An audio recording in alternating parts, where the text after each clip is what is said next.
Assalamualaikum warahmatullahi wabarakatuh, Ibu Hajah Kurniasih. Waalaikumsalam warahmatullahi wabarakatuh. Maaf, nih di tengah-tengah rapat di Dewan, jadi insert sana insert sini nih. Oh iya, terima kasih Bu. Luar biasa. Ini sebagaimana tadi dijelaskan oleh Pak Arief ya, ternyata kita bicara tentang UMP nih Bu. Ya. Jadi UMP ini pemerintah menegaskan untuk menetapkan kenaikan 1,09%. Nah, menurut Bapak Arief tadi kenaikan 1,09% ini ternyata kalau kita kalkulasi seumpama gaji kita 4 juta berarti naiknya 40.000, sekitar 40.000 ini. 40.000 ini listrik naik, BBM naik, PDAM naik, anak sekolah juga itu kesehatan semuanya naik ini. Nah, kemudian ditambah lagi ini pemerintah juga menaikkan pajak setingkat 1% ini, insya Allah seperti itu kabarnya ya. Jadi ada kenaikan pajak 1% lagi. Nah, kalau seperti itu apakah UMP 2022 ini cukup adil bagi rakyat, bagi buruh? Ini menurut jenengan selaku Dewan ini bagaimana? Monggo Bu. Ya, terima kasih banyak. Assalamualaikum warahmatullahi wabarakatuh. Waalaikumsalam warahmatullahi wabarakatuh. Salam sehat untuk semua Bapak dan Ibu, teman-teman seperjuangan yang luar biasa. Ini memang sekarang kita merasakan dampak kejamnya Undang-Undang Ciptaker ya. Baru terasa sekarang kan dampaknya Ciptaker itu seperti apa. Ya ini salah satu dampaknya seperti ini. Ya, dampak Ciptaker itu udah status pekerja kontrak terus seumur hidup gitu ya. Kenaikan UMP juga jadinya seperti ini. Nah, kita mengusulkan satu, di dalam pengambilan keputusan kebijakan ini sebaiknya pemerintah mengajak duduk bersama seluruh stakeholder yang terkait, mendengarkan dulu. Kan kita punya Dewan Pengupahan ya, ada Dewan Pengupahan, ini harusnya diajak bicara. Kemudian ada serikat-serikat pekerja, teman-teman yang bekerja ini diajak bicara ya. Jadi harus ada duduk bersama mendengarkan kebutuhan dan gimana sih sebenarnya apa yang dirasakan oleh teman-teman. Kalau naik kalau tadi 4 juta naik 40.000 ada pajak 1%, itu namanya in out ya, tuh numpang lewat doang itu Mas. Gitu ya.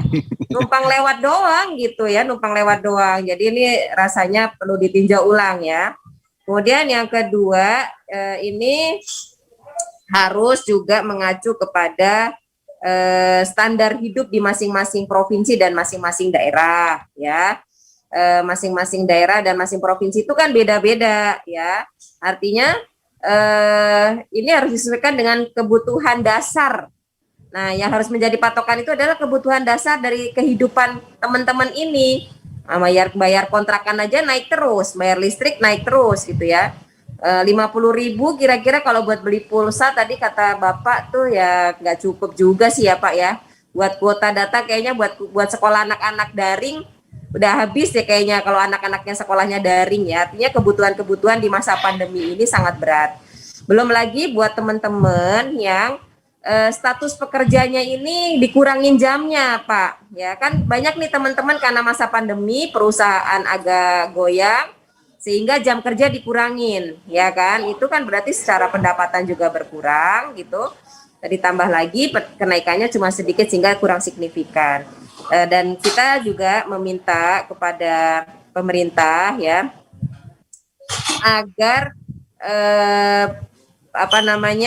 bantuan penerima upah ini BSU ya, realisasi pencarian BPU BSU ini, bantuan penerima upah BSU bisa dipercepat ya. Per 5 November kemarin data Kemenko Perekonomian pencarian BSU itu baru mencapai 75,6% ya. Dengan penetapan UMP yang tidak signifikan ini ya bisa jadi pekerja masuk ke kriteria BSU dengan gaji pokok di bawah 3,5 juta bisa bertambah gitu ya. Pasti akan bertambah ini. Jumlahnya tuh pasti akan bertambah ya. Nah, jadi tahun 2022 harus menambah kuota untuk BSU pekerja kalau mau seperti itu. Gitu karena kan berarti standarnya turun gitu kan. Gaji pokoknya di bawah 3,5 juta ini bisa bertambah terus nih angkanya nanti meningkat gitu. Karenanya dengan sistem ekonomi yang baru ini, kita berharap pemerintah bisa lebih aware, bisa lebih adil, bisa lebih realistis melihat kebutuhan dasar. Kebutuhan dasar aja dia diperhatikan. Ya, karena kan kalau di Dewan Pengupahan sudah ada sekian variabel untuk dasar penghitungan gaji kan, sebenarnya kan seperti itu. Nah, harusnya ini menjadi rujukan. Karenanya kami meminta kepada pemerintah untuk duduk bersama. Dan tidak bisa diberlakukan sama juga sih Pak menurut kami ya, karena ada banyak perusahaan yang bergerak di bidang alat kesehatan, di bidang obat-obatan farmasi. Saat ini justru omsetnya lagi meningkat gitu ya. Jadi kalau 1%, apalah artinya buat mereka ya, kan lagi omsetnya lagi meningkat, lagi naik. Tapi mungkin untuk UMKM yang memang sekarang itu sedang berjuang keras untuk hidup kembali, bangkit kembali, mungkin ini bisa diterapkan kenaikan gaji yang sesuai dengan kemampuan UMKM.